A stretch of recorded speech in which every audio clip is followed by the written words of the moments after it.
ਮਿੰਟੂ ਜੀ, ਕੈਨੇਡਾ ਦੇ ਪ੍ਰਧਾਨ ਮੰਤਰੀ ਨੇ ਹੁਣੇ ਹੀ ਥੋੜ੍ਹੀ ਦੇਰ ਪਹਿਲਾਂ ਨਿਊਯਾਰਕ ਦੇ ਵਿੱਚ ਜਿਹੜੀ UN ਜਨਰਲ ਅਸੈਂਬਲੀ ਅੱਜ ਰੈਪ ਅਪ ਹੋ ਰਹੀ ਆ, ਉੱਥੇ ਮੀਡੀਆ ਨੂੰ ਸੰਬੋਧਨ ਕਰ ਰਹੇ ਸੀ। ਆਫ ਕੋਰਸ ਸਵਾਲ ਇਹ ਵੀ ਪੁੱਛਿਆ ਗਿਆ ਹੁਣ ਭਾਰਤ ਵੱਲੋਂ ਜੋ ਅੱਜ ਕਾਰਵਾਈ ਕੀਤੀ ਗਈ ਹੈ ਕਿ ਕੈਨੇਡੀਅਨ ਸਿਟੀਜ਼ਨਸ ਵਾਸਤੇ ਨਵੇਂ ਵੀਜ਼ਾ ਇਸ਼ੂ ਕਰਨੇ ਬੰਦ ਕਰ ਦਿੱਤੇ ਨੇ। ਪ੍ਰਧਾਨ ਮੰਤਰੀ ਨੇ ਇਹ ਆਖਿਆ ਉੱਥੋਂ, ਕਹਿੰਦੇ ਵੀ ਅਸੀਂ ਕਹਿੰਦੇ ਇੰਡੀਆ ਨੂੰ ਰਿਕੁਐਸਟ ਕਰ ਰਹੇ ਹਾਂ ਕਿ ਇਨਵੈਸਟੀਗੇਸ਼ਨ ਦੇ ਵਿੱਚ ਸਾਡੇ ਨਾਲ ਭਾਰਤ ਕੋਆਪਰੇਟ ਕਰੇ। ਪ੍ਰਧਾਨ ਮੰਤਰੀ ਨੇ ਇਹ ਵੀ ਆਖਿਆ, ਕਹਿੰਦੇ ਇੰਡੀਆ ਇੱਕ ਗਰੋਇੰਗ ਮੁਲਕ ਹੈ, ਵਿਕਾਸ ਕਰ ਰਿਹਾ ਮੁਲਕ ਹੈ, ਇੰਪੋਰਟੈਂਟ ਮੁਲਕ ਹੈ। ਕਹਿੰਦੇ ਸਾਡਾ ਮਕਸਦ ਇੰਡੀਆ ਨੂੰ ਪ੍ਰੋਵੋਕ ਕਰਨਾ ਨਹੀਂ ਆ, ਉਕਸਾਉਣਾ ਨਹੀਂ ਆ, ਪਰ ਇਹ ਹੈ ਕਿ ਇੰਡੀਆ ਇਨਵੈਸਟੀਗੇਸ਼ਨ ਦੇ ਵਿੱਚ ਸਾਡੇ ਨਾਲ ਕੋਆਪਰੇਟ ਕਰੇ। ਟੈਨਸ਼ਨਸ ਵੱਧਦੀਆਂ ਜਾ ਰਹੀਆਂ ਨੇ ਮਿੰਟੂ ਜੀ।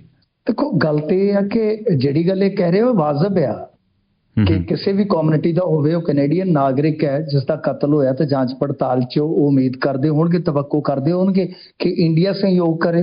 ਤੇ ਸਹਿਯੋਗ ਦੀ ਮੰਗ ਕੋਈ ਨਜਾਇਜ਼ ਵੀ ਨਹੀਂ ਆਪਾਂ ਕਹਿ ਸਕਦੇ, ਪਰ ਸਮੱਸਿਆ ਤੇ ਇੱਥੇ ਆਉਂਦੀ ਹੈ ਨਾ ਸਟੈਂਡਰਡ ਦੀ, ਕਿ ਜਿਸ ਵੇਲੇ ਇਹ ਕਹਿੰਦੇ ਨੇ ਕਿ ਸਾਡੇ ਇੱਥੇ ਨਾਗਰਿਕਾਂ ਦੀ ਕਿਲਿੰਗ ਕਰਦੇ ਨੇ ਕੁਝ ਲੋਕ, ਇੱਥੇ ਤੁਹਾਡੀ ਧਰਤੀ ਤੇ ਸਾਰੀ ਉਹ ਪਲੈਨਿੰਗ ਹੁੰਦੀ ਹੈ, ਤਾਂ ਉਸ ਵੇਲੇ ਕੀ ਫਿਰ ਜਵਾਬ ਹੈ? ਉਹ ਚੀਜ਼ਾਂ ਦਾ ਉਹ ਦੋਸ਼ ਇਹਨਾਂ ਤੇ ਲਾ ਦਿੰਦੇ ਨੇ ਨਾ ਕਿ ਭਾਈ ਤੁਸੀਂ ਉਸ ਧਰਤੀ ਦੀ ਯੂਜ਼ਿੰਗ ਕਰਵਾ ਰਹੇ ਹੋ ਜਿੱਥੇ ਰਹਿ ਕੇ ਸਾਡੇ ਵਿਰੁੱਧ ਇਸ ਤਰ੍ਹਾਂ ਦੀਆਂ ਗੋਂਦਾਂ ਗੁੰਦਦੇ ਨੇ। ਤਾਂ ਇਹ ਗੱਲ ਤਾਂ ਫਿਰ ਉੱਥੇ ਹੀ ਆ ਜਾਂਦੀ ਹੈ ਨਾ ਟਸਲ 'ਚ। ਇਹਨਾਂ ਦੀ ਮੰਗ ਆਪਣੀ ਜਗ੍ਹਾ ਤੇ ਆ, ਬਿਲਕੁਲ ਵਾਜਬ ਆ, ਕਿਉਂਕਿ ਦੇਖੋ ਕਿਸੇ ਦੀ ਮੌਤ ਹੋਈ ਆ, ਕਿਸੇ ਦੀ ਹੱਤਿਆ ਹੋਈ ਆ, ਕਿਸੇ ਦਾ ਘਰ ਉਜੜਿਆ, ਨਿਆਂ ਚਾਹੀਦਾ, ਨਿਹੱਥਾ ਬੰਦਾ ਮਾਰਿਆ ਗਿਆ, ਸਾਰਾ ਕੁਝ ਠੀਕ ਹੈ ਆਪਦੀ ਥਾਂ ਤੇ। ਉਹੀ ਗੱਲਾਂ ਇਹ ਕਹਿੰਦੇ ਨੇ ਕਿ ਭਾਈ ਇੱਥੇ ਜਿਹੜਾ ਕੁਝ ਹੋਇਆ, ਕੋਈ ਬੰਬ ਧਮਾਕਾ ਹੋਇਆ ਜਾਂ ਟਾਰਗੇਟ ਕਿਲਿੰਗ ਹੋਈ ਆ, ਤਾਂ ਉਹ ਲੋਕ ਉਹਦੇ ਵਿੱਚ ਇਨਵੋਲਵ ਨੇ ਜਿਹੜੇ ਤੁਹਾਡੇ ਇੱਥੇ ਰਹਿੰਦੇ ਨੇ, ਤੁਸੀਂ ਉਹਨਾਂ ਤੇ ਕਿਉਂ ਨਹੀਂ ਕਾਰਵਾਈ ਕਰਦੇ? ਅੱਜ ਇਹਨਾਂ ਨੇ ਇੱਕ ਅੰਕੜਾ ਜਾਰੀ ਕੀਤਾ ਹੈ ਕਿ ਅਸੀਂ 26 ਵਾਰ 5 ਸਾਲਾਂ 'ਚ ਇਹਨਾਂ ਤੋਂ ਮੰਗ ਕੀਤੀ ਹੈ ਕਾਰਵਾਈ ਦੀ। ਕੁਝ ਬੰਦਿਆਂ ਦੀ ਗਿਣਤੀ ਦਿੱਤੀ ਹੈ ਕਿ ਅਸੀਂ 26 ਵਾਰ ਮੰਗ ਕੀਤੀ ਹੈ, ਤਾਂ ਕੈਨੇਡਾ ਨੇ ਸਾਡੀ ਗੱਲ ਨਹੀਂ ਸੁਣੀ। ਇਹ ਕਹਿੰਦੇ ਆ ਕਿ ਅਸੀਂ ਕੈਨੇਡਾ ਤੋਂ ਹੋਰ ਜਾਣਕਾਰੀ ਮੰਗ ਰਹੇ ਹਾਂ, ਮਤਲਬ ਕਿ ਸਬੂਤ ਦਿਓ। ਉਹ ਕਹਿੰਦੇ ਜਾਂਚ ਦੇ ਵਿੱਚ ਸਹਿਯੋਗ ਕਰੋ, ਇਹ ਕਹਿੰਦੇ ਜੀ ਅਸੀਂ ਜਾਣਕਾਰੀ ਮੰਗ ਰਹੇ ਹਾਂ। ਤਾਂ ਕਹਾਣੀ ਫਿਰ ਉੱਥੇ ਦੀ ਉੱਥੇ ਖਲੋਤੀ ਆ। ਖੈਰ, ਇਹਨਾਂ ਨੇ ਅੱਜ ਜੋ ਕਿਹਾ ਮੈਂ ਉਹ ਕੋਟ ਕਰ ਦਿੰਦਾ ਅੱਜ, ਕਿਉਂਕਿ ਦੇਖੋ ਪਹਿਲਾਂ ਖਬਰ ਆਈ ਸੀਗੀ ਕਿ ਸੇਵਾਵਾਂ ਵੀਜ਼ੇ ਵਾਲੀਆਂ ਮੁਅੱਤਲ ਹੈ ਕੈਨੇਡਾ ਦੀਆਂ, ਫਿਰ ਉਸ ਤੋਂ ਬਾਅਦ ਉਹ ਨੋਟ ਜਿਹੜਾ ਸੀਗਾ ਉਸ ਉਕਤ ਵੈਬਸਾਈਟ ਤੋਂ ਹਟਾ ਲਿਆ ਗਿਆ। ਫਿਰ ਉਸ ਤੋਂ ਬਾਅਦ ਖੁਦ ਵਿਦੇਸ਼ ਮੰਤਰਾਲੇ ਦੇ ਤਰਜਮਾਨ ਬਾਗਚੀ ਸਾਹਿਬ ਰੂਬਰੂ ਹੋਏ ਆ ਕਿ ਪੱਤਰਕਾਰਾਂ ਦੇ, ਉਹਨਾਂ ਨੇ ਕਿਹਾ ਕਿ ਕੈਨੇਡਾ ਦੇ ਜਿਹੜੇ ਦੋਸ਼ ਹੈ ਉਹ ਰਾਜਨੀਤੀ ਤੋਂ ਪ੍ਰੇਰਿਤ ਆ, ਕੋਈ ਖਾਸ ਸਬੂਤ ਇਹਨਾਂ ਨੇ ਸਾਨੂੰ ਕੋਈ ਨਹੀਂ ਦਿੱਤਾ। ਤੇ ਉਹ ਕਹਿੰਦੇ ਆ ਕਿ ਸਾਨੂੰ ਸਬੂਤ ਦਿਓ। ਫਿਰ ਉਹ ਕਹਿੰਦੇ ਆ ਕਿ ਲਗਾਤਾਰ ਇੱਥੋਂ ਭਾਰਤ ਵਿਰੋਧੀ ਗਤੀਵਿਧੀਆਂ ਹੋ ਰਹੀਆਂ, ਇਹ ਕੋਈ ਐਕਸ਼ਨ ਨਹੀਂ ਲੈ ਰਹੇ। ਫਿਰ ਉਹ ਨਾਲ ਕਹਿੰਦੇ ਆ ਕਿ ਅਸੀਂ ਕੈਨੇਡਾ ਨੂੰ ਸਾਫ਼ ਕਹਿ ਦਿੱਤਾ ਕਿ ਡਿਪਲੋਮੈਟਸ ਦੀ ਸੰਖਿਆ ਜਿਹੜੀ ਆ ਉਹ ਬਰਾਬਰ ਹੋਏਗੀ, ਇਹ ਵਿਆਨਾ ਕਨਵੈਨਸ਼ਨ ਦੇ ਤਹਿਤ ਜ਼ਰੂਰੀ ਆ। ਮਤਲਬ ਕਿ ਇੱਥੋਂ ਤੱਕ ਕਿ ਸਟਾਫ ਦੀ ਜਿਹੜੀ ਡਿਪਲੋਮੈਟ ਗਿਣਤੀ ਹੁੰਦੀ ਆ ਡਿਪਲੋਮੈਟਸ ਦੀ, ਉਹਦੇ ਤੇ ਵੀ ਆ ਕੇ ਗਰਾਰੀ ਫਸ ਗਏ ਕਿ ਬਰੋਬਰ ਕਰੋ ਜੀ। ਨਾਲ ਇਹਨਾਂ ਨੇ ਅੱਜ ਇਸ ਗੱਲ ਨੂੰ ਵੀ ਤਸਲੀਮ ਕੀਤਾ ਹੈ ਭਾਰਤ ਵਾਲਿਆਂ ਕਿ G20 ਦੇ ਵਿੱਚ ਟਰੂਡੋ ਨੇ ਮੋਦੀ ਦੇ ਸਾਹਮਣੇ ਨਿੱਜਰ ਦੀ ਹੱਤਿਆ ਦਾ ਮਾਮਲਾ ਚੁੱਕ ਦਿੱਤਾ ਸੀਗਾ। ਸਾਡੇ ਪ੍ਰਧਾਨ ਮੰਤਰੀ ਨੇ ਉੱਥੇ ਹੀ ਸਿਰੇ ਤੋਂ ਖਾਰਜ ਕੀਤਾ, ਯਾਨੀ ਇਸ ਗੱਲ ਦੀ ਵੀ ਪੁਸ਼ਟੀ ਕਰ ਦਿੱਤੀ ਆ ਜੀ। ਤੇ ਇਹ ਕਹਿੰਦੇ ਆ ਕਿ ਅਸੀਂ ਫਿਲਹਾਲ ਈ ਵੀਜ਼ਾ ਦੀ ਜਿਹੜੀ ਪ੍ਰੋਸੈਸਿੰਗ ਹੈ ਉਸ ਨੂੰ ਪੂਰੀ ਤਰ੍ਹਾਂ ਬੰਦ ਨਹੀਂ ਕੀਤਾ। ਇਹਨਾਂ ਨੇ ਬਾਗਚੀ ਸਾਹਿਬ ਨੇ ਜਿਹੜੀ ਗੱਲ ਦੱਸੀ ਹੈ, ਤਾਂ ਕਹਿੰਦੇ ਆ ਕਿ ਅਸੀਂ ਕੈਨੇਡਾ ਨੂੰ ਦੱਸ ਦਿੱਤਾ ਹੈ ਕਿ ਭਾਰਤ ਨੂੰ ਭਗੌੜੇ ਅਪਰਾਧੀਆਂ ਦੀ ਜਿਹੜੀ ਕਾਨੂੰਨੀ ਪ੍ਰਕਿਰਿਆ ਤਹਿਤ ਜਿਹੜੀ ਆ ਉਹ ਹਵਾਲਗੀ ਚਾਹੀਦੀ ਹੈ। ਇੰਟਰਨੈਸ਼ਨਲ ਲਾਅ ਦੇ ਤਹਿਤ ਇਹ ਮੈਂਡੇਟਰੀ ਵੀ ਹੈ, ਮੈਂਡੇਟਰੀ ਹੈ ਇਹ ਜੀ। ਸੋ ਇਸ ਤਰ੍ਹਾਂ ਮਤਲਬ ਕਿ ਉਹ ਸਾਰੀਆਂ ਚੀਜ਼ਾਂ ਜਿਹੜੀਆਂ ਇਹਨਾਂ ਨੇ ਸਾਫ਼ ਕੀਤੀਆਂ। ਕੁਝ ਲੋਕ ਕਹਿੰਦੇ ਸਟੂਡੈਂਟ ਵੀਜ਼ਾ ਤੇ ਸਿਕਿਉਰਿਟੀ ਨੂੰ ਲੈ ਕੇ ਸਵਾਲ ਕਰ ਰਹੇ ਆ। ਅਸੀਂ ਸਾਫ਼ ਕਰ ਦੇਣਾ ਚਾਹੁੰਦੇ ਹਾਂ ਕਿ ਸਾਡੇ ਇਹ ਨਾਗਰਿਕ ਆ ਤੇ ਅਸੀਂ ਇਹਨਾਂ ਦੀ ਸੁਰੱਖਿਆ ਵਾਸਤੇ ਕੈਨੇਡਾ ਨੂੰ ਕਹਿੰਦੇ ਆ ਕਿ ਤੁਹਾਡੀ ਜ਼ਿੰਮੇਵਾਰੀ ਹੈ। ਤੇ ਕਰੀਬ ਕਹਿੰਦੇ ਕਿ 20 ਲੋਕ ਐਸੇ ਆ ਜਿਨ੍ਹਾਂ ਬਾਰੇ ਅਸੀਂ ਕੈਨੇਡਾ ਨੂੰ ਸਬੂਤ ਦਿੱਤੇ ਆ ਤੇ ਇਹਨਾਂ ਨੂੰ ਕਿਹਾ ਕਿ ਭਾਰਤ ਨੂੰ ਸੌਂਪੋ। ਮੈਂ ਜਿਵੇਂ ਤੁਹਾਨੂੰ ਕਿਹਾ, ਇਹ ਕਹਿੰਦੇ ਕਿ ਇਹ ਸੰਖਿਆ 25 ਵੀ ਹੋ ਸਕਦੀ ਆ। ਤਾਂ ਇਹ ਇਹਨਾਂ ਨੇ ਇਸ ਗੱਲ ਦੀ ਪੀਸੀ ਦੇ ਵਿੱਚ ਵੀ ਤਸਦੀਕ ਕੀਤੀ ਆ। ਜੇ ਹੋਰ ਕੁਝ ਮਾਮਲੇ ਦੇਖੀਏ ਇਹਨਾਂ ਚੀਜ਼ਾਂ ਦੇ ਨਾਲ ਜੁੜੇ, ਅੱਜ ਪਾਕਿਸਤਾਨ ਵੀ ਇਸ ਮਾਮਲੇ 'ਚ ਕੁੱਦਿਆ ਹੈ। ਪਾਕਿਸਤਾਨ ਵਾਲਿਆਂ ਨੇ ਇੰਡੀਆ ਤੇ ਹੋਰ ਦੋਸ਼ ਲਾਏ ਆ ਕਿ ਸਾਊਥ ਏਸ਼ੀਆ ਦੇ ਵਿੱਚ ਇਸ ਤਰ੍ਹਾਂ ਦੀਆਂ ਜਿਹੜੀਆਂ ਘਟਨਾਵਾਂ ਹੁੰਦੀਆਂ ਸੀ, ਮਤਲਬ ਕਿ ਅਗਵਾ ਜਾਂ ਹੱਤਿਆ ਦੀਆਂ, ਤਾਂ ਉਹ ਹੁਣ ਗਲੋਬਲੀ ਹੋਣ ਲੱਗ ਗਈਆਂ। ਪਾਕਿਸਤਾਨ ਨੇ ਇੰਡੀਆ ਨੂੰ ਨਿਸ਼ਾਨੇ ਤੇ ਲਿਆ। ਇਸ ਤੋਂ ਇਲਾਵਾ ਜੇ ਤੁਸੀਂ ਵੇਖੋਗੇ ਤਾਂ ਇੱਕ ਚੀਜ਼ ਅੱਜ ਇੱਥੇ ਇੰਡੀਆ 'ਚ ਹੋਰ ਬੜੀ ਪ੍ਰਚਾਰੀ ਗਈ ਆ ਖਬਰ ਦੇ ਰੂਪ ਦੇ ਵਿੱਚ ਕਿ ਇੰਡੀਆ ਦੇ ਕੁਝ ਮੀਡੀਆ ਆਊਟਲੈਟ ਨੇ ਦਾਅਵਾ ਕੀਤਾ ਕਿ ਵੈਨਕੂਵਰ ਦੇ ਵਿੱਚ ਕੁਝ ਦਿਨ ਪਹਿਲਾਂ ISI ਦੇ ਜਿਹੜੇ ਸਿਪਾਹੀ ਆ ਉਹ ਭਾਰਤ ਵਿਰੋਧੀ ਅਨਸਰਾਂ ਦੇ ਨਾਲ ਇੱਕ ਮੁਲਾਕਾਤ ਕਰਦੇ ਆ ਤੇ ਪਲਾਨ ਕੇ ਨੂੰ ਹੁਣ ਤੁਸੀਂ ਸਮਝ ਹੀ ਸਕਦੇ ਹੋ, ਤਾਂ ਇਹਨੂੰ ਵਧਾਵਾ ਦੇਣ ਵਾਸਤੇ ਚਰਚਾ ਹੋਈ ਹੈ। ਤੇ ਨਾਲ ਇੱਕ ਖਬਰ ਇੱਥੇ ਹੋਰ ਬੜੀ ਪ੍ਰਚਾਰੀ ਗਈ ਆ ਜਾਂ ਅੱਜ ਉਹਦੀ ਵੀ ਚਰਚਾ ਰਹੀ ਹੈ ਮੀਡੀਆ ਰਿਪੋਰਟ ਦੀ, ਕਿ ਜਸਟਿਨ ਟਰੂਡੋ ਜਦੋਂ G20 ਚ ਆਏ ਸਨ ਤੇ ਉਹਨਾਂ ਨੂੰ ਜਿਹੜਾ ਲਲਿਤ ਹੋਟਲ 'ਚ ਕਮਰਾ ਦਿੱਤਾ ਗਿਆ ਸੀ, ਉਹਨਾਂ ਨੇ ਉਹ ਕਮਰਾ ਨਹੀਂ ਇਸਤੇਮਾਲ ਕੀਤਾ। ਹਾਲਾਂਕਿ ਇਹਦੀ ਕੋਈ ਅਧਿਕਾਰਤ ਤੌਰ ਤੇ ਪੁਸ਼ਟੀ ਨਹੀਂ, ਇਹ ਵੀ ਮੀਡੀਆ ਦੇ ਵਿੱਚ ਅੱਜ ਬਹੁਤ ਖੂਬ ਚਰਚਾ ਰਿਹਾ ਹੈ ਇਹਦੇ ਵਿਸ਼ੇ ਦਾ। ਸੋ ਮਿੰਟੂ ਜੀ, ਇਹ ਗੱਲ ਸੋ ਆਖੀ ਗਈ ਹੈ, ਜਸਟ ਕਲੀਅਰ ਕਰ ਲਈਏ ਕਿਉਂਕਿ ਇਹਨੂੰ ਲੈ ਕੇ ਨਾ ਕਨਫਿਊਜ਼ਨ ਬਹੁਤ ਹੈ ਲੋਕਾਂ ਦੇ, ਸਵਾਲ ਬਹੁਤ ਨੇ। ਅਰਿੰਦਮ ਬਾਗਚੀ ਜਿਹੜੇ ਕਿ foreign affairs ministry of external affairs ਦੇ ਅਫੀਸ਼ੀਅਲ ਬੁਲਾਰੇ ਨੇ, ਉਹਨਾਂ ਨੇ ਇਹ ਕਿਹਾ ਕਿ ਵੀਜ਼ਾ ਦੀ ਪ੍ਰੋਸੈਸਿੰਗ ਅਜੇ ਵੀ ਥੋੜੀ ਬਹੁਤ ਚੱਲਦੀ ਪਈ ਆ। ਜੀ ਬਿਲਕੁਲ, ਇਹ ਜਿਹੜੀਆਂ ਚੀਜ਼ਾਂ ਇਹਨਾਂ ਨੇ ਪੁਆਇੰਟ ਬਣਾ ਕੇ ਲਿਖੀਆਂ ਨੇ ਪੀਸੀ ਦੇ ਵਿੱਚੋਂ, ਮੈਂ ਉਹ ਕੋਟ ਵੀ ਕਰ ਦੇਣਾ, ਦੈਨਿਕ ਭਾਸਕਰ ਦੀ ਵੈਬਸਾਈਟ ਤੇ ਵੀ ਪਈਆਂ, ਤੁਸੀਂ ਉੱਥੇ ਜਾ ਕੇ ਦੇਖ ਸਕਦੇ ਹੋ, ਜਾਂ ਕੁਝ ਹੋਰ ਅਖਬਾਰਾਂ ਤੇ ਬਿਲਕੁਲ ਪੁਆਇੰਟ ਵਾਈਜ਼ ਬਿੰਦੂ ਬਣਾ ਕੇ ਉਹਨਾਂ ਨੇ ਲਿਖੇ ਹੋਏ ਆ ਕਿ ਕਿਹੜੇ ਕਿਹੜੇ ਨੁਕਤੇ ਉਹਨਾਂ ਨੇ ਅੱਜ ਸਾਫ਼ ਕੀਤੇ ਆ। ਉਹਦੇ ਵਿੱਚ ਵੀਜ਼ਾ ਪ੍ਰੋਸੈਸ ਦੀ ਥੋੜੀ ਉਹਨਾਂ ਨੇ ਗੱਲ ਕੀਤੀ ਹੈ ਕਿ ਹਾਲੇ ਪੂਰੀ ਤਰ੍ਹਾਂ ਬੰਦ ਨਹੀਂ ਕੀਤਾ ਗਿਆ। ਹਾਂ, ਮਤਲਬ ਉਹਦੇ ਵਿੱਚ ਕਿਉਂਕਿ ਨਾ ਇੱਥੇ ਕੁਝ ਰਿਪੋਰਟਸ ਕੁਝ ਸੁਣਨ ਵਾਲੇ ਦੱਸ ਰਹੇ ਨੇ ਜਿਨ੍ਹਾਂ ਨੇ ਵੀਜ਼ਾ ਅਪਲਾਈ ਕੀਤਾ ਸੀ, ਉਹਨਾਂ ਨੂੰ ਈਮੇਲ ਵਾਪਸ ਆ ਗਈ ਵੀ ਕੈਨੇਡੀਅਨਸ ਨੂੰ ਅਸੀਂ ਵੀਜ਼ਾ ਨਹੀਂ ਦੇ ਰਹੇ। ਸੋ ਉਹ ਵੀ ਆਈ ਥਿੰਕ ਹੋ ਸਕਦਾ ਜੀ ਫਿਰ ਉਹਦੇ ਤੇ ਵੀ ਅਸਰ ਪੈ ਜਾਵੇ ਅੱਗੇ ਜਾ ਕੇ। ਪਰ ਇਹ ਅੱਜ ਤੋਂ ਹੁਣ ਜੇ ਆਪਾਂ ਦੇਖੀਏ, ਇਹ ਚਰਚਾ ਜਿਹੜੀ ਸ਼ੁਰੂ ਹੋ ਗਈ ਵੈਸੇ ਤਾਂ ਉਹ ਸਵੇਰ ਤੋਂ ਹੀ ਹੋ ਗਈ, ਤਾਂ ਇਹਨਾਂ ਨੇ ਜਿਹੜੀ ਪ੍ਰੈਸ ਕਾਨਫਰੰਸ ਕੀਤੀ ਸੀਗੀ ਉਹ 4 ਵਜੇ ਕੀਤੀ ਸੀ, ਯਾਨੀ ਹੁਣ ਤੋਂ ਤਕਰੀਬਨ 6 ਘੰਟੇ ਪਹਿਲਾਂ। ਹੋ ਸਕਦਾ ਕਿ ਉਸ ਤੋਂ ਬਾਅਦ ਕੋਈ ਡਿਵੈਲਪਮੈਂਟ ਹੋ ਗਈ ਹੋਵੇ, ਬਿਲਕੁਲ ਹੀ ਚੱਕਦਾ ਹੋਵੇ ਕੰਮ। ਹੁਣ ਨਿੱਕੀ ਨਿੱਕੀ ਗੱਲ ਤੇ ਵਿਦੇਸ਼ ਮੰਤਰਾਲਾ ਪੀਸੀ ਨਹੀਂ ਕਰੇਗਾ ਦੁਬਾਰਾ। ਬਿਲਕੁਲ। ਸੋ ਦੇਖਦੇ ਹਾਂ ਜੀ, ਕਿਉਂਕਿ ਡਿਵੈਲਪਿੰਗ ਸਿਚੁਏਸ਼ਨ ਹੈ ਨਾ, ਪ੍ਰੋਬਲਮ ਇਹ ਆ ਕਿ ਇਹਦੇ ਵਿੱਚ ਹਜੇ ਹੋਰ ਪਤਾ ਨਹੀਂ ਹੋਰ ਕਿੰਨੀਆਂ ਕੜੀਆਂ ਨਵੀਆਂ ਜੁੜਦੀਆਂ ਜਾਣਗੀਆਂ ਜਿਉਂ-ਜਿਉਂ ਸਮਾਂ ਅੱਗੇ ਲੰਘਦਾ ਜਾਂਦਾ। ਜੀ ਬਿਲਕੁਲ, ਇਹ ਤੇ ਹੈ ਕਿ ਇਹਦੇ ਵਿੱਚ ਤਾਂ ਹੁਣ ਇਹੋ ਆ ਕਿ ਜਿਵੇਂ ਆਪਾਂ ਸੋਚਦੇ ਹਾਂ, ਇਹ ਚੀਜ਼ਾਂ ਬਿਲਕੁਲ ਆਖਰ ਤੇ ਹੁੰਦੀਆਂ ਨੇ। ਕੂਟਨੀਤਿਕ ਰਿਸ਼ਤੇ ਜਦੋਂ ਬਿਲਕੁਲ ਕਹਿ ਲਓ ਕਿ ਹਾਸ਼ੀਏ ਤੇ ਚਲੇ ਜਾਂਦੇ ਆ ਤਾਂ ਉਸ ਵੇਲੇ ਇਹ ਚੀਜ਼ਾਂ ਵੇਖਣ ਨੂੰ ਮਿਲਦੀਆਂ, ਪਰ ਇੱਥੇ ਤੇ ਕੁਝ ਘੰਟਿਆਂ ਦੇ ਅੰਦਰ ਹੀ ਇਹ ਸਾਰੇ ਪੱਤੇ ਖੇਡ ਦਿੱਤੇ ਗਏ। ਹੁਣ ਇੱਕੋ ਹੀ ਰਹਿ ਗਿਆ ਕਿ ਤੁਸੀਂ ਡਿਪਲੋਮੈਟਸ ਵਾਪਸ ਬੁਲਾ ਲਓ, ਆਖਰੀ ਹੁੰਦਾ ਇਹ, ਜਾਂ ਜਿਹੜੀ ਵੀਜ਼ਾ ਉਹ ਰੱਦ ਕਰ ਦਿੱਤੀ ਜਾਂਦੀ। ਇਹ ਦੋ ਵੱਡੇ ਹਥਿਆਰ ਹੁੰਦੇ ਆ ਜਦੋਂ ਡਿਪਲੋਮੈਟਿਕ ਰਿਸ਼ਤੇ ਬਿਲਕੁਲ ਹਾਸ਼ੀਏ ਤੇ ਜਾਣੇ ਹੁੰਦੇ ਆ, ਤੇ ਇੱਥੇ ਤਾਂ ਹੁਣ ਇੱਕ ਚੀਜ਼ ਤਾਂ ਵਾਪਰ ਹੀ ਚੁੱਕੀ ਆ ਜੀ। ਦੂਸਰੀ ਬਾਕੀ ਹੈ, ਉਹਦੇ ਵਿੱਚ ਵੀ ਉਹ ਕਹਿ ਦਿੱਤਾ ਕਿ ਸਟਾਫ ਜਿਹੜਾ ਹੈ ਜੀ ਵਿਆਨਾ ਕਨਵੈਨਸ਼ਨ ਦੇ ਮੁਤਾਬਕ ਬਰੋਬਰ ਹੋਣਾ ਚਾਹੀਦਾ। ਸਵਾਲ ਉੱਥੇ ਵੀ ਉੱਠ ਪਏ ਨੇ। ਸਮੱਸਿਆ ਇਹ ਆਉਣੀ ਹੈ ਨਾ ਮਿੰਟੂ ਜੀ, ਹਜੇ ਪੀਪਲ ਟੂ ਪੀਪਲ ਕਨੈਕਸ਼ਨ ਬੜਾ ਸਟਰੋਂਗ ਹੈ ਕੈਨੇਡਾ ਤੇ ਭਾਰਤ ਦੇ ਵਿਚਕਾਰ, ਤੇ ਜਿਹੜਾ ਹੁਣ ਵੀਜ਼ਾ ਪ੍ਰਣਾਲੀ ਦੇ ਉੱਪਰ ਜੋ ਅੱਜ ਅੰਕੁਸ਼ ਲੱਗਿਆ ਹੋਇਆ, ਇਹਦਾ ਉਸ ਪੀਪਲ ਟੂ ਪੀਪਲ ਕਨੈਕਸ਼ਨ ਦੇ ਉੱਪਰ ਸਭ ਤੋਂ ਵੱਡੀ ਸੱਟ ਵੱਜਦੀ ਹੈ ਇੱਕ ਤੇ। ਦੂਜਾ ਇਹ ਆਉਂਦੇ ਮਹੀਨਿਆਂ ਦੇ ਵਿੱਚ ਬਹੁਤ ਸਾਰੇ ਅਜਿਹੇ ਸਾਡੇ ਇੱਥੇ ਕੈਨੇਡਾ 'ਚ ਲੋਕ ਨੇ ਜਿਹੜੇ ਭਾਰਤੀ ਮੂਲ ਦੇ ਨੇ, ਕੈਨੇਡੀਅਨ ਸਿਟੀਜ਼ਨ ਨੇ, ਜਿਨ੍ਹਾਂ ਨੇ ਕੋਈ ਵਿਆਹ ਅਟੈਂਡ ਕਰਨ, ਕਿਸੇ ਹੋਰ ਕੰਮਕਾਜ ਵਾਸਤੇ, ਕਿਸੇ ਨੇ ਹੋਰ ਟਰੀਟਮੈਂਟ ਵਗੈਰਾ ਲਈ ਇੰਡੀਆ ਆਉਣਾ ਜਾਣਾ ਸੀ।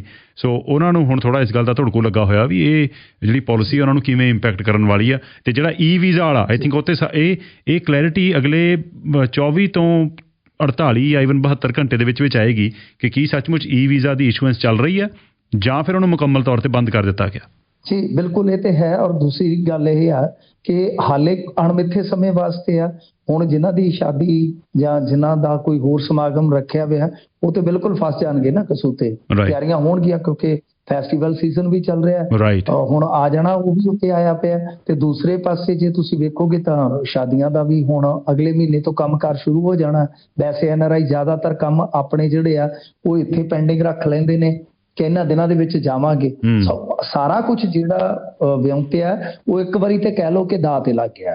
ਹੁਣ ਆਉਣ ਵਾਲੇ ਦਿਨਾਂ 'ਚ ਮੇਰਾ ਮੰਨਣਾ ਇਹ ਹੈ ਕਿ ਇੰਡੀਆ ਨੇ ਕਦਮ ਬਹੁਤ ਅੱਗੇ ਜਾ ਕੇ ਚੁੱਕਿਆ, ਬਹੁਤ ਹੀ ਅੱਗੇ ਜਾ ਕੇ ਚੁੱਕ ਲਿਆ। ਇਹਨਾਂ ਨੂੰ ਹੋਰ ਵੇਟ ਕਰਨਾ ਚਾਹੀਦਾ ਸੀ ਕਿ ਕਿਉਂਕਿ ਜਸਟਿਨ ਟਰੂਡੋ ਦਾ ਜਿੱਦਾਂ ਹੁਣ ਬਿਆਨ ਆਇਆ ਤਾਂ ਇਹਦੇ ਵਿੱਚ ਥੋੜਾ ਨਰਮਗੋਸ਼ਾ ਨਜ਼ਰ ਆਉਂਦਾ ਮੁਕਾਬਲਤਨ ਜਿਹੜਾ ਸਭ ਤੋਂ ਪਹਿਲਾਂ ਬਿਆਨ ਆਇਆ ਸੀਗਾ। ਤਾਂ ਤੁਸੀਂ ਇਸ ਤਰ੍ਹਾਂ ਡਿਪਲੋਮੈਟਿਕ ਚੈਨਲ ਦੇ ਥਰੂ ਜਵਾਬ ਦਿੱਤੇ ਜਾਂਦੇ ਜਾਂ ਡਿਪਲੋਮੈਟਿਕ ਘੇਰਾਬੰਦੀ ਇੱਕ ਦੂਜੇ ਦੀ ਕਰੀ ਜਾਂਦੇ ਤੇ ਠੀਕ ਸੀਗਾ। ਪਰ ਜਿਹੜਾ ਸਿਰੇ ਦਾ ਕਦਮ ਚੁੱਕਿਆ ਕਿ ਉਦਾਂ ਤੇ ਲੱਗਦਾ ਸੀਗਾ ਕਿ ਜਿਸ ਤਰ੍ਹਾਂ ਸਦਨ ਦੇ ਵਿੱਚ ਖੜ ਕੇ ਟਰੂਡੋ ਹੋਰਾਂ ਨੇ ਦੋਸ਼ ਲਾਏ ਆ ਕਿ ਕਹਾਣੀ ਵਿਗੜੇਗੀ, ਪਰ ਚੰਨ ਮਤਲਬ ਕਿ ਗਿਣਵੇਂ ਦਿਨ ਹੀ ਚੜ ਜਾਣਾ। ਗਿਣਵੇਂ ਦਿਨ ਕੀ, ਗਿਣਵੇਂ ਘੰਟਿਆਂ 'ਚ ਹੀ ਚੜ ਜਾਣਾ। ਇਹਦਾ ਤੇ ਕਿਸੇ ਨੇ ਮੈਨੂੰ ਨਹੀਂ ਲੱਗਦਾ ਕਿ ਆਫਾ ਲਾਇਆ ਹੋਊਗਾ। ਮਿੰਟੂ ਜੀ, ਹੁਣ ਗੱਲ ਕਰੀਏ ਪੰਜਾਬ ਦੀ ਸਿਆਸਤ ਬਾਰੇ। ਪੰਜਾਬ ਦੀ ਸਰਕਾਰ, ਮੌਜੂਦਾ ਸਰਕਾਰ, ਖਾਸ ਤੌਰ 'ਤੇ ਮੁੱਖ ਮੰਤਰੀ ਤੇ ਜਿਹੜੇ ਪੰਜਾਬ ਦੇ ਰਾਜਪਾਲ ਨੇ, ਆਪਸ ਦੇ ਵਿੱਚ ਇਹਨਾਂ ਦੀ ਕਿਹੋ ਜਿਹੀ ਚਿੱਠੀ ਹੁੰਦੇ ਰਹਿੰਦੇ ਨੇ ਤੇ ਕਿਹੋ ਜਿਹੀ ਗੱਲਬਾਤ ਹੁੰਦੀ ਰਹਿੰਦੀ ਆ, ਉਹ ਕਿਸੇ ਤੋਂ ਲੁਕਵੀਂ ਗੱਲ ਹੈ ਨਹੀਂ। ਪਰ ਹੁਣ ਸੀਐਮ ਨੇ ਰਾਜ ਭਵਨ ਨੂੰ ਆਖਿਆ ਵੀ ਗੁੱਸੇ ਛੱਡ ਦਿਓ, ਕੀ ਚੱਲ ਰਿਹਾ ਜੀ ਹੁਣ? ਹਾਂਜੀ, ਉਹ ਕਹਿੰਦੇ ਨਾ ਰਾਜੀਨਾਮਾ ਕਰ ਲਾ, ਛੱਡ ਦੇ ਲੜੋ ਲੜਾਈਆਂ ਤੋਂ। ਗੱਲ ਇਹ ਆ ਕਿ ਇਹਨਾਂ ਨੇ ਚਿੱਠੀਆਂ ਦੇ ਜਵਾਬ ਦੇ ਦਿੱਤੇ ਆ। 6 ਚਿੱਠੀਆਂ ਦੇ ਜਵਾਬ ਸੀਗੇ। ਕਹਿੰਦੇ ਕਿ ਨੁਕਤਾ ਦਰ ਨੁਕਤਾ ਇਹਨਾਂ ਨੇ ਜਵਾਬ ਭੇਜਿਆ ਨਸ਼ੇ ਦੇ ਮੁੱਦੇ ਤੇ ਜਾਂ ਕੁਝ ਹੋਰ ਮੁੱਦੇ ਸੀ ਜਿਨ੍ਹਾਂ ਤੇ ਸਵਾਲ ਚੁੱਕੇ ਸਨ ਰਾਜਪਾਲ ਨੇ ਜਾਂ ਰਾਜ ਭਵਨ ਕਹਿ ਲਓ, ਤਾਂ ਇਹਨਾਂ ਨੇ ਨੁਕਤਾ ਦਰ ਨੁਕਤਾ ਉਹਨਾਂ ਦਾ ਜਵਾਬ ਦੇ ਦਿੱਤਾ ਹੈ। ਪਰ ਇਉਂ ਲੱਗਦਾ ਸੀਗਾ ਕਿ ਮਿੱਠੀ ਮਿੱਠੀ ਹੁਣ ਮੁਹੱਬਤ ਸ਼ੁਰੂ ਹੋ ਜਾਊਗੀ ਰਾਜ ਭਵਨ ਤੇ ਸੀਐਮਓ ਦੇ ਦਰਮਿਆਨ। ਪਰ ਹੋਇਆ ਇਹ ਆ ਕਿ ਇਹਨਾਂ ਚਿੱਠੀਆਂ ਦੇ ਜਵਾਬ ਦਿੰਦਿਆਂ ਸਾਰ ਦੇਖੋ ਇੱਕ ਗੱਲ ਤੇ ਸਾਫ਼ ਆ ਕਿ ਜੋ ਰਾਜਪਾਲ ਸਾਹਿਬ ਕਹਿੰਦੇ ਸਨ ਕਿ ਭਾਈ ਚਿੱਠੀਆਂ ਦਾ ਜਵਾਬ ਦੇਣ ਵਾਸਤੇ ਸੰਵਿਧਾਨਕ ਤੌਰ ਤੇ ਤੁਸੀਂ ਪਾਬੰਦ ਹੋ, ਉਹ ਤੇ ਗੱਲ ਸੱਚੀ ਨਿਕਲੀ ਆ ਨਾ। ਦੂਜੀ ਚੀਜ਼ ਕਿ ਇਹਨਾਂ ਨੇ ਚਿੱਠੀਆਂ ਦਾ ਜਵਾਬ ਦੇ ਕੇ ਨਾਲ ਦੀ ਨਾਲ ਘੇਰਾਬੰਦੀ ਵੀ ਸ਼ੁਰੂ ਕਰ ਦਿੱਤੀ ਰਾਜਪਾਲ ਸਾਹਿਬ ਦੀ, ਕਿਉਂਕਿ ਇਹਨਾਂ ਨੇ ਕਿਹਾ ਕਿ ਹਜ਼ੂਰ ਹੁਣ ਤੁਸੀਂ ਸਾਨੂੰ ਆਰਡੀਐਫ ਵਾਲਾ ਵੀ ਪੈਸਾ ਦਿਵਾਓ, ਕੁਝ ਹੋਰ ਰਕਮਾਂ ਪਾ ਕੇ ਜਿਹੜਾ 5-6 ਹਜ਼ਾਰ ਕਰੋੜ ਰੁਪਈਆ ਅਟਕਿਆ ਪਿਆ ਕੇਂਦਰ ਸਰਕਾਰ ਵੱਲ ਕਿ ਹੁਣ ਤੁਸੀਂ ਇਹਦੇ ਵਿੱਚ ਵੀ ਕਰੋਲ ਅਦਾ ਕਰੋ। ਤੇ ਇੱਥੇ ਆ ਕੇ ਥੋੜੇ ਜਿਹੇ ਹੁਣ ਰਾਜਪਾਲ ਜਿਹੜੇ ਆ ਕਸੂਤੇ ਫਸਣਗੇ, ਕਿਉਂਕਿ ਹੋਰ ਮੁੱਦਿਆਂ ਤੇ ਉਹ ਜੇ ਮੰਨ ਲਓ ਇਹਨਾਂ ਤੋਂ ਜਵਾਬਦੇਹੀ ਤੈਅ ਕਰ ਸਕਦੇ ਆ ਤਾਂ ਕੁਝ ਫਰਜ਼ ਉਹਨਾਂ ਦੇ ਵੀ ਬਤੌਰ ਰਾਜਪਾਲ ਬਣਦੇ ਆ। ਤਾਂ ਕੀ ਉਹ ਕੇਂਦਰ ਨੂੰ ਕੋਈ ਅੱਗੇ ਚਿੱਠੀ ਪੱਤਰ ਆਪਣੇ ਪੱਧਰ ਤੇ ਆਪਣੇ ਬਿਹਾਵ ਤੇ ਲਿਖਣਗੇ? ਇਹ ਹੁਣ ਵੇਖਣਯੋਗ ਗੱਲ ਹੋਊਗੀ। ਮਿੰਟੂ ਜੀ ਇਹ ਦੱਸਿਓ ਵੀ ਸੈਂਕੜੇ NRI ਲਾੜੇ ਭਗੌੜੇ ਕਰਾਰ ਦੇ ਦਿੱਤੇ ਗਏ ਨੇ, ਕੀ ਇਹਦੇ ਵਿੱਚ ਕੀ ਡਿਵੈਲਪਮੈਂਟ ਹੋ ਰਹੀ ਹੈ ਜੀ? ਦੇਖੋ ਕੱਲ ਖਬਰ ਇਹ ਆਈ ਸੀ ਕਿ ਕੁਝ ਬੈਂਡ ਗਰਲਸ ਕਿਹਾ ਗਿਆ, ਜਿੱਦਾਂ ਉਹ ਅੱਜ ਕੱਲ ਬੈਂਡ ਵਾਲਾ ਬੈਂਡ ਵਾਜਾ ਚੱਲਦਾ ਹੈ ਨਾ, ਬੈਂਡ ਲਓ ਤੇ ਬੈਂਡ ਵਾਜਾ ਵੱਜ ਜਾਂਦਾ। ਹੁਣ ਤੇ ਇੱਧਰ ਇੰਟਰਸਟਿੰਗ ਗੱਲ ਇਹ ਹੈ ਕਿ ਵਿਜੇ ਜੀ ਆ ਪੈਕੇਜ ਚੱਲ ਪਏ ਨੇ, ਕੁੜੀ ਦਾ ਵੀਜ਼ਾ ਆ ਉੱਕਾ ਪੁੱਕਾ ਇੰਨੇ ਲੱਖ, ਸ਼ਾਦੀ ਤੈਅ, ਸ਼ਾਦੀ ਹੋ ਗਈ, ਚਲੋ ਜੀ। ਮਤਲਬ ਕਿ ਉੱਥੇ ਵਿਚੋਲੀਏ ਵੀ ਬੈਠੇ ਨੇ ਹੁਣ ਜੀ। ਦਫ਼ਤਰਾਂ ਦੇ ਵਿੱਚ ਪਹਿਲਾਂ ਤੇ ਵੀਜ਼ੇ ਵੂਜ਼ੇ ਲਵਾਉਣ ਦਾ ਕੰਮ ਹੁੰਦਾ ਸੀਗਾ, ਫਾਈਲਾਂ ਲੱਗਦੀਆਂ ਸਨ, ਹੁਣ ਉਹ ਗੁੱਟ ਨੂੰ ਕਲੀਅਰ ਵੀ ਬਣਵਾ ਦਿੰਦੇ ਆ ਕਿ ਚੱਕਰੀ ਕੋਈ ਨਹੀਂ, ਆ ਜਾਓ, ਉੱਕਾ ਪੁੱਕਾ ਪੈਕੇਜ ਆ। ਤੇ ਕੱਲ ਇਹ ਰਿਪੋਰਟ ਸੀਗੀ ਕਿ ਭਾਈ ਇਸ ਵੇਲੇ NRI ਥਾਣਿਆਂ ਦੇ ਵਿੱਚ 274 ਦੇ ਕਰੀਬ, ਮਤਲਬ ਕਿ 250 ਦੇ ਕਰੀਬ ਸ਼ਿਕਾਇਤਾਂ ਨੇ ਕਿ ਜਿੱਥੇ ਉਹ ਜਿਹੜੀਆਂ ਬੈਂਡ ਗਰਲਸ ਮਤਲਬ ਕਿ ਜਿਨ੍ਹਾਂ ਨੇ ਬੈਂਡ ਲਏ ਸੀਗੇ ਤੇ ਵਾਅਦਾ ਕੀਤਾ ਸੀਗਾ ਕਿ ਉੱਥੇ ਪੁੱਜ ਕੇ ਬੁਲਾਵਾਂਗੀਆਂ, ਉਹਨਾਂ ਨੇ ਮੁੜ ਕੇ ਸਾਰ ਹੀ ਨਹੀਂ ਲਈ। 274 ਮਾਮਲੇ ਹੋਰ ਨੇ, ਮਤਲਬ 250। ਤੇ ਇੱਧਰ ਅੱਜ ਹੁਣ ਇੱਕ ਹੋਰ ਖਬਰ ਲੱਗੀ ਪਈ, ਇੱਕ ਹੋਰ ਰਿਪੋਰਟ ਲੱਗੀ ਪਈ ਆ ਕਿ ਜਿਹੜੇ NRI ਲਾੜੇ ਸ਼ਾਦੀਆਂ ਕਰਵਾਈਆਂ ਮੁੜ ਕੇ ਨਿਕਲ ਗਏ ਤਾਂ ਉਹਨਾਂ ਤੇ ਕੇਸ ਦਰਜ ਹੋਏ, ਕੇਸ ਚੱਲੇ, ਫਿਰ ਉਹ ਹਾਜ਼ਰ ਨਹੀਂ ਹੋਏ ਕਿਉਂਕਿ ਇੱਕ ਪ੍ਰੋਸੈਸ ਹੈ ਨਾ ਅਦਾਲਤ ਦਾ। ਜੇ ਤੁਸੀਂ ਕਿਸੇ ਸੁਣਵਾਈ ਦੇ ਵਿੱਚ ਲਗਾਤਾਰ ਗੈਰ ਹਾਜ਼ਰ ਰਹੋਗੇ ਤਾਂ ਮਿੱਥੇ ਸਮੇਂ ਤੋਂ ਬਾਅਦ ਫਿਰ ਅਦਾਲਤ ਵਾਰੰਟ ਕੱਢਣ ਤੋਂ ਉਪਰੰਤ ਭਗੌੜਾ ਐਲਾਨ ਕਰ ਦਿੰਦੀ ਹੈ। ਤਾਂ ਕੁੱਲ ਮਿਲਾ ਕੇ ਕਹਿੰਦੇ ਕਿ 331 ਭਗੌੜੇ ਨੇ NRI ਥਾਣਿਆਂ ਦੇ ਵਿੱਚ ਜਿੰਨੇ ਦਰਜ ਕੇਸ ਆ, ਤਾਂ ਉਹਨਾਂ ਦੇ ਮੁਤਾਬਕ ਜਿੰਨੇ ਕੁੱਲ ਅੰਕੜੇ ਬਣਦੇ ਆ ਕਿ 331 NRI ਲਾੜੇ ਕਹਿ ਲਓ ਜਾਂ ਵਿਆਹੁਤਾ ਕਹਿ ਲਓ ਕਿ ਉਹ ਨੱਸ ਗਏ ਆ, ਭਗੌੜੇ ਹੋ ਗਏ ਆ। ਤਾਂ ਹੁਣ ਉਹ ਮੁੜਦੇ ਆ ਕਿ ਨਹੀਂ ਮੁੜਦੇ। ਟਾਈਟਲ ਬੜਾ ਵਧੀਆ ਲੱਗਾ ਸੀ ਖਬਰ ਦਾ, ਕਹਿੰਦੇ ਗਵਾਚੇ ਸੱਜਣ ਮੁੱਕ ਗਈਆਂ ਉਡੀਕਾਂ ਤੇਰੀਆਂ। ਤਾਂ ਮਤਲਬ ਬਹੁਤ ਚੋਣਵਾ ਜਿਹਾ ਟਾਈਟਲ ਆਇਆ। ਹੁਣ ਇਹ ਦੇਖਣ ਵਾਲੀ ਗੱਲ ਹੋਏਗੀ, ਅੱਗੇ ਤੇ ਅਕਸਰ ਆਪਾਂ ਇਸ ਮੁੱਦੇ ਤੇ ਸੁਣਦੇ ਆ, ਇੱਕ ਬਹਿਸ ਚੱਲਦੀ ਹੁੰਦੀ ਆ ਕਿ ਜਿਹੜੇ NRI ਲਾੜੇ ਆ ਜੀ ਜਿਹੜੇ ਇੱਥੋਂ ਭੱਜ ਜਾਂਦੇ ਆ, ਕਿਉਂਕਿ ਦੇਖੋ NRI ਕਿਹਾ ਜਾਂਦਾ, ਇਹ ਸ਼ਬਦ ਇਸਤੇਮਾਲ ਕੀਤਾ ਜਾਂਦਾ ਵਾਰ-ਵਾਰ, ਤਾਂ ਉਹਦੇ 'ਚ ਕਹਿੰਦੇ ਹੁੰਦੇ ਆ ਕਿ ਬਈ ਪਾਸਪੋਰਟ ਰੱਦ ਕਰ ਦਿਓ ਜੀ ਇਹਨਾਂ ਦਾ। ਪਿੱਛੇ ਜੇ ਕੁਝ ਸ਼ਾਇਦ ਇਹਨਾਂ ਨੇ ਇਸ ਤਰ੍ਹਾਂ ਦੇ ਕੋਈ ਨਿਯਮ ਬਣਾਏ ਵੀ ਸੀਗੇ, ਕੁਝ ਤੇ ਕਾਰਵਾਈ ਹੋਈ ਵੀ ਸੀ। ਬਿਲਕੁਲ ਜਾਇਜ਼ ਆ ਕਿ ਜਿਹੜੇ ਇਸ ਤਰ੍ਹਾਂ ਐ ਕਰਦੇ ਆ ਉਹਨਾਂ ਦੇ ਪਾਸਪੋਰਟ ਰੱਦ ਹੋਣੇ ਚਾਹੀਦੇ ਆ। ਪਰ ਮੈਂ ਕਹਿੰਦਾ ਕਿ ਫਿਰ ਜੈਂਡਰ ਬਰੋਬਰਤਾ ਰੱਖੋ, ਲਿੰਗ ਬਰੋਬਰਤਾ ਵੀ ਹੋਣੀ ਚਾਹੀਦੀ ਹੈ, ਉਹਦੇ 'ਚ ਵਿਤਕਰਾ ਨਹੀਂ ਹੋਣਾ ਚਾਹੀਦਾ। ਜੇ ਉਹ ਮੁੰਡਿਆਂ ਨਾਲ ਠੱਗੀਆਂ ਹੋਈਆਂ ਨੇ ਇਸ ਤਰ੍ਹਾਂ ਦੀਆਂ ਤੇ ਫਿਰ ਉੱਥੇ ਵੀ ਕਿਹਾ ਕਰੋ ਕਿ ਇਹ ਕਾਰਵਾਈ ਉੱਥੇ ਵੀ ਲਾਗੂ ਹੋਣੀ ਚਾਹੀਦੀ ਆ। ਜੀ ਮਿੰਟੂ ਜੀ, ਅੱਛਾ ਇਹ ਵੀ ਦੱਸਿਓ ਹਰਿਆਣਾ ਦੇ ਵਾਸਤੇ ਅੱਡ ਵਿਧਾਨ ਸਭਾ ਦਾ ਮਾਮਲਾ ਉਹ ਕਿੱਥੇ ਤੱਕ ਪਹੁੰਚਿਆ ਜੀ? ਹੁਣ ਉਹਦੇ ਵਿੱਚ ਵੀ ਪਹਿਲਾਂ ਇਹ ਗੱਲ ਸ਼ੁਰੂ ਤੋਂ ਹੀ ਵਿਵਾਦਤ ਹੀ ਬੜੀ ਸੀ, ਪਰ ਹੁਣ ਉਹ ਮਾਮਲਾ ਲਟਕ ਗਿਆ ਹੋਇਆ ਜਾਂ ਅੱਗੇ ਵੱਧ ਰਿਹਾ?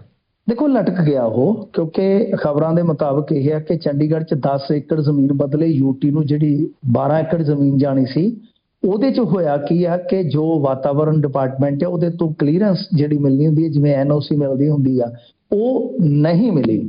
ਤਾਂ ਜ਼ਮੀਨ ਜਿਹੜੀ ਦੇ ਰਹੇ ਸੀ ਇਹ ਸੁਖਨਾ ਝੀਲ ਦੇ ਇਕੋ ਸੈਂਸਿਟਿਵ ਜ਼ੋਨ ਦੇ ਵਿੱਚ ਆਉਂਦੀ ਸੀਗੀ।